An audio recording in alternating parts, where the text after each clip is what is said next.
इस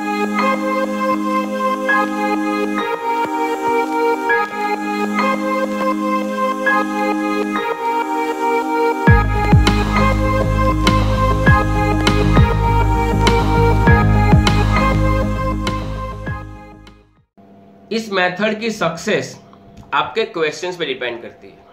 questions interesting रहेंगे तो जो रिस्पॉन्ड कर रहा है उसको भी मजा आती है कि चलो मैं आंसर देता हूं, बराबर है। तो अब देखते हैं कि इसके कैरेक्टरिस्टिक्स, और ये मोस्ट इंपॉर्टेंट क्वेश्चन है। हर स्कूल में एक क्वेश्चन और मोस्ट ऑफ द यही कि discuss the characteristics of an ideal questionnaire, कि एक आइडियल क्वेश्चनरी बनाने के लिए क्या क्या चीजें माइंड में रखनी चाहिए। The points to be remember to while making ideal questionnaire. Okay, तो देखते हैं वन बाय वन कौन कौन से पॉइंट्स हैं, बराबर। So now the first point, every questionnaire must have a covering letter और an appropriate title so that the reader gets clear idea about the purpose of the study. Friends, सबसे पहले तो questionnaire का title होना चाहिए कि आप किस टॉपिक पे सर्वे कर रहे हो। टाइटल अट्रैक्टिव होना चाहिए। दोस्तों पता है ना, हर मूवी जो फिल्म देखने जाते हैं हर मूवी का टाइटल होता है। कभी कभी टाइटल भी अट्रैक्ट करता है, बराबर ना, टाइटल भी अट्रैक्ट करता है ताकि आप जाते हो मूवी देखने के लिए। बाद में मालूम पड़ता है कि मूवी बेकार थी लेकिन टाइटल तो अच्छा था। क्लियर? तो टाइटल मस्ट बी देयर। दूसरा कि क्वेश्चंस क्या होने चाहिए, अट्रैक्टिव होने चाहिए। क्या होने चाहिए? अट्रैक्टिव होने चाहिए, इजी होने चाहिए। Number of questions should be as minimum as possible.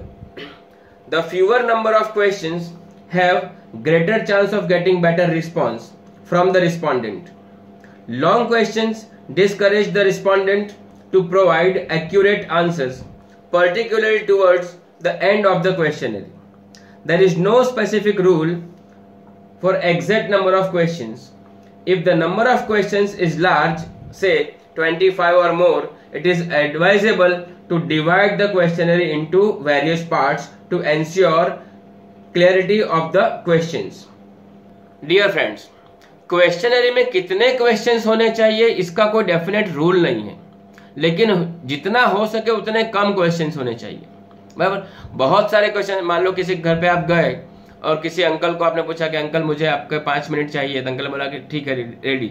Uncle मुझे आपसे कुछ क्वेश्चंस पूछने हैं, और आपने अंकल पूछे कितने क्वेश्चन है बेटा, और आपने बोला अंकल मेरे पास 100 क्वेश्चन है, तो वो इमीडिएटली क्या करेगा, आपको नॉन रिस्पॉन्ड कि बेटा इतना टाइम नहीं मेरे पास नहीं है। लेकिन अगर आपने बोला अंकल मेरे पास सिर्फ 5-6 क्वेश्चंस हैं, तो वो रिस्पॉन्ड करेंगे। आ रही बात समझ में, बराबर। मतलब क्वेश्चन जितना हो सके उतने कम होने चाहिए, लेकिन इतने कम नहीं होने चाहिए कि जो डेटा आपको चाहिए वो ही मिस हो जाए, आपको मिले ही नहीं data.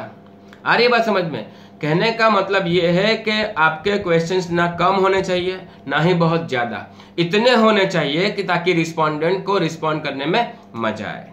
The number of questions in the questionnaire should be consistent with the purpose of the inquiry. दोस्तों मैंने डिस्कस किया कि आपका मोटिव है to know the average income of the citizens, लेकिन आपके क्वेश्चनरी में एक भी क्वेश्चन ऐसा नहीं था जहां पे इनकम के रिगार्डिंग आपने कुछ पूछा हो।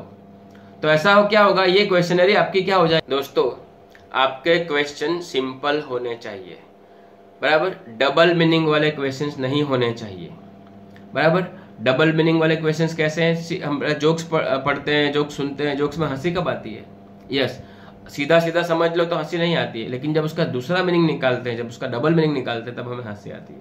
दोस्तों जिसके पास से हमको क्वेश्चंस के आंसर्स चाहिए, हो सके तो क्वेश्चंस के आंसर सिर्फ 2 लैंग्वेज में हो, मतलब उसके 2 ही ऑप्शन होने चाहिए, यस या नो, बराबर है।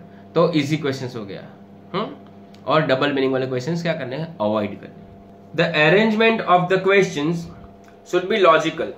The order of the questions should be in form of the arrangement of the questions should be logical. The order of the questions should be from general to specific. Friends, मैंने आपको एक video में ये बात कही थी कि आपने मालामाल वीकली मूवी देखी है, उसमें परेश रावल का रोल था कि वो डेटा कलेक्ट करने जाता है। वहां पे था ना लॉजिकल क्वेश्चंस।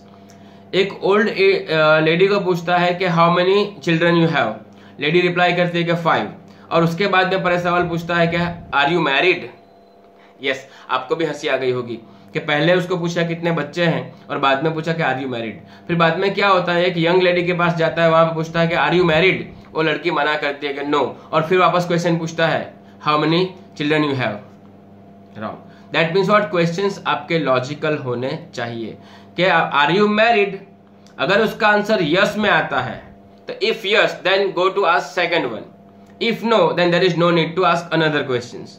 क्लियर? तो लॉजिकल क्वेश्चंस ही होने। क्वेश्चंस ऑफ सेंसिटिव नेचर और personal life should be avoided. दोस्तों, पर्सनल लाइफ के क्वेश्चंस नहीं पूछने चाहिए, जैसे are you drunker, do you have an affair, बराबर ना। अगर इस टाइप का सर्वे करना भी है तो आपके पास कुछ सप्लीमेंट्री क्वेश्चंस होने चाहिए ताकि उनका यूज करके आप रिस्पोंडेंट को डाउट भी ना हो कि आपने उनके पास से कौन सी इंफॉर्मेशन गैदर कर ली है, बराबर है।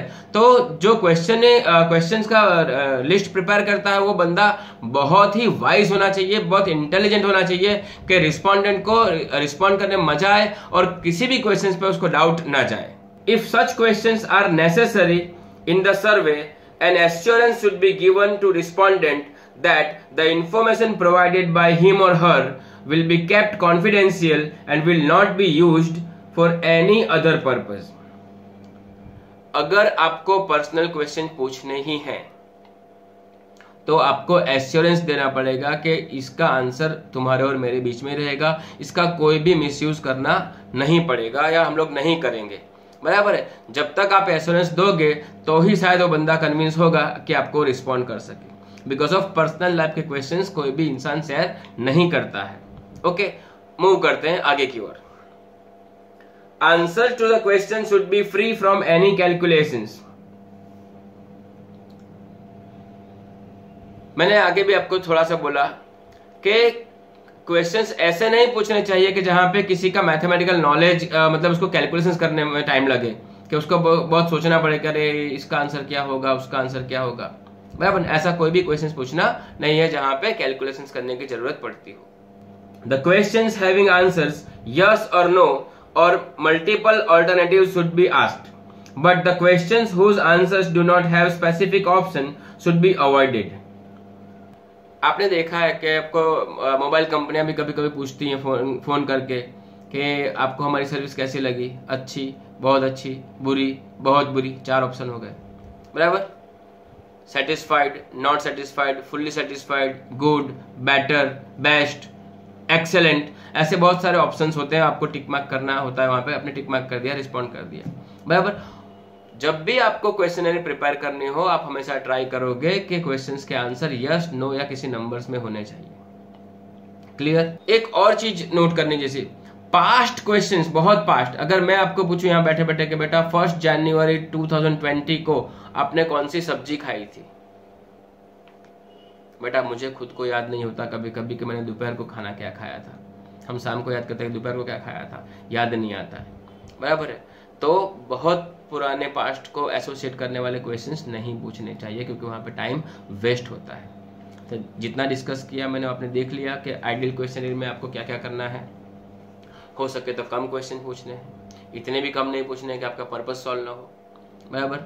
क्लियर? क्वेश्चंस इजी होने चाहिए, पर्सनल लाइफ के क्वेश्चंस अवॉइड करने चाहिए।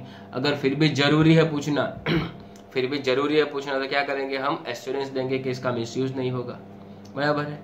यस, नो और या किसी नंबर्स में हर क्वेश्चंस के नीचे आंसर देने के लिए जगह होनी चाहिए। क्लियर है? तो ये हो गए आइडियल क्वेश्चनरी के कैरेक्टरिस्टिक्स। उम्मीद करता हूँ कि आपको समझ में आ गया होगा। Thank you very much.